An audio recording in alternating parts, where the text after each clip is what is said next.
MDH biryani મસાલા, પારંપરિક બિરયાનીનો અસલી સ્વાદ. असली मसाले साथ साथ MDH ભાવનગરમાં બગદાણા આશ્રમના સેવક પર હુમલાના કેસમાં એસઆઈટીની તપાસમાં વિલંબ પર સવાલ ઉઠ્યા છે. એસઆઈટીની ટીમ 17 દિવસથી તપાસ કરી રહી છે.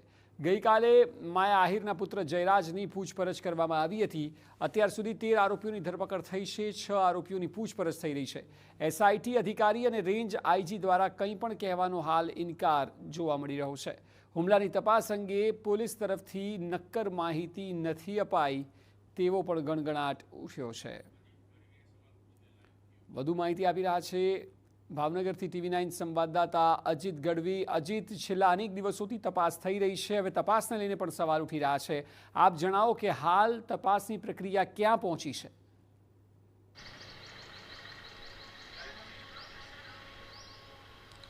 અક્ષય, વાત કરવામાં આવે તો જે નવનીત બાલદિયા નામના જે વ્યક્તિનો મારવાનો જે સમગ્ર ઘટના છે તે અત્યારે એટલી બધી હાઈ પ્રોફાઇલ થઈ ગઈ છે અને સોશિયલ મીડિયાની અંદર ખાસ કરીને વ્યક્તિનો કોઈ પણ ઝઘડો હોઈ શકે, માથાકૂટ હોઈ શકે, પરંતુ સોશિયલ મીડિયામાં અત્યારે જોઈ શકાય છે કે બે સમાજો વચ્ચે અત્યારે મોટી મુશ્કેલી ઊભી થાય તેવી સ્થિતિ સર્જાઈ ચૂકી છે. આ સમગ્ર ઘટનાની જો વાત કરું તો અત્યારે એસઆઈટી દ્વારા જે 17મો દિવસ છે છતાં એસઆઈટીની ટીમ છે તે સમગ્ર ટીમ જાણે કાગળની રમત રમતી હોય તેવી પ્રકારની સ્થિતિ સર્જાણી છે. આ સમગ્ર ઘટનાની અંદર રાજ્ય સરકારની સૂચના દ્વારા એસઆઈટીની ટીમ રચવામાં તો આવી, પરંતુ તેની અંદર અત્યાર સુધી 13 લોકોની અટકાયત કરી લેવામાં આવી છે. 6 લોકોની પૂછપરછ કરાઈ છે અને સમગ્ર મામલે જે નવનીત બાલદિયા જે છે, જે ફરિયાદકાર છે, તેના દ્વારા પણ અત્યાર એની પણ પૂછપરછ થઈ ચૂકી છે એસઆઈટીમાં. અને એની કરતાં જેના પર આક્ષેપ કરવામાં આવ્યો છે તે જયરાજ આહિરની પણ પૂછપરછ થઈ ચૂકી છે.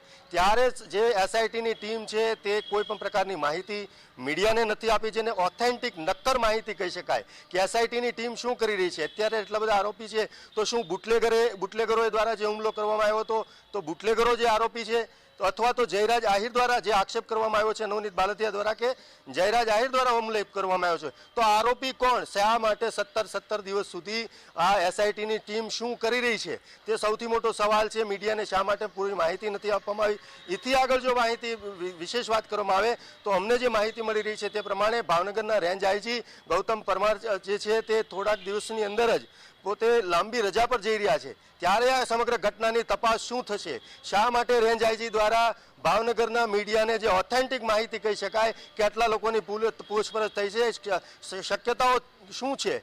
ત્યારે આ સમગ્ર મામલો સોશિયલ મીડિયા ઉપર બે સમાજ વચ્ચે પણ મોટી સમસ્યા ઊભી કરે તેવી સ્થિતિ સર્જાણી છે અક્ષય. અને સૌથી મોટી વાત કરવામાં આવે તો 15 ધારાસભ્યો 3 સાંસદો દ્વારા પણ રાજ્ય સરકારમાં એને રજૂઆત કરી ચૂકાય છે કે આ સમગ્ર મામલામાં કાયદાની રીતે કાયદો કામ કરે અને જે આરોપી છે તેને કડક સજા આપવામાં આવે. ત્યારે રાજ્ય સરકાર પણ શું કરી રહી છે? શું રાજ્ય સરકાર છે તે જે રીતે ક્ષત્રિય સમાજ જે છે તેને એમને વિરોધ કરવા દીધો, પણ સરકારે જે ધાર્યું હતું તે જ કર્યું. આ શું કોળી સમાજનો વિરોધ છે તો શું સરકાર તેમને વિરોધ કરવા દેવા માંગે છે? સૌથી મોટો સવાલ એમ છે કે જ્યારે જે સમગ્ર ઘટના બની ત્યારે સમગ્ર ઘટનાની બાદ ભાવનગર પોલીસ દ્વારા ભાવનગરના ઓથેન્ટિક જેને કહી શકાય જવાબદાર ડીવાયએસપી દ્વારા એવી મીડિયાને પૂરે આધાર સાથે માહિતી આપવામાં આવી હતી કે આ જે સમગ્ર ઘટના છે તેની અંદર જે નવનીત બાલદિયા છે તે અન્ય બુટલેગરોને માહિતી આપતો હોવાને લઈને તેના પર બુટલેગરો દ્વારા હુમલો કરવામાં આવ્યો છે.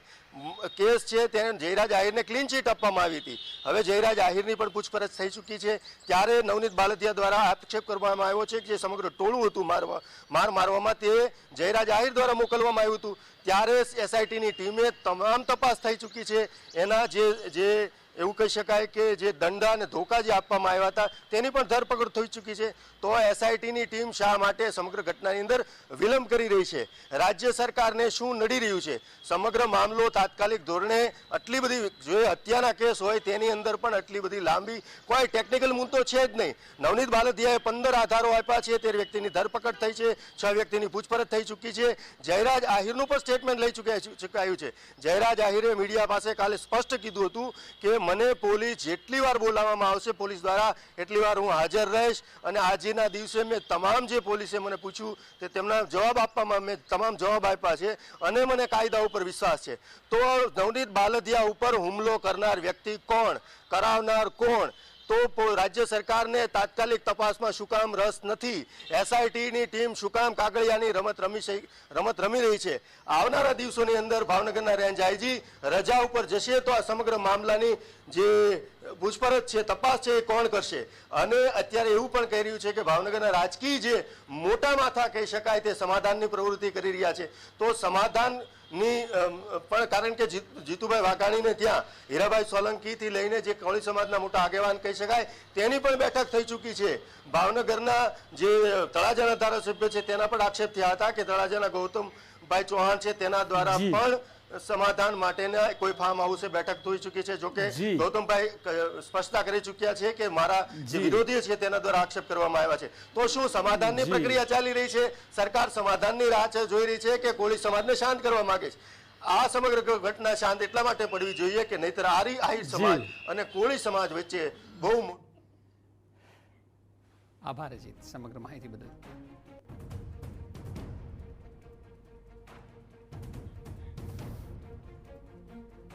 MDH કિચન કિંગ મસાલા રસોડામાં હોય તો આપણે કાંઈ પણ બનાવી શકીએ છીએ. રીંગણાનો ઓળો, બટેટા ફુલાવર, ભીંડી મસાલા અને બીજું ઘણું બધું. MDH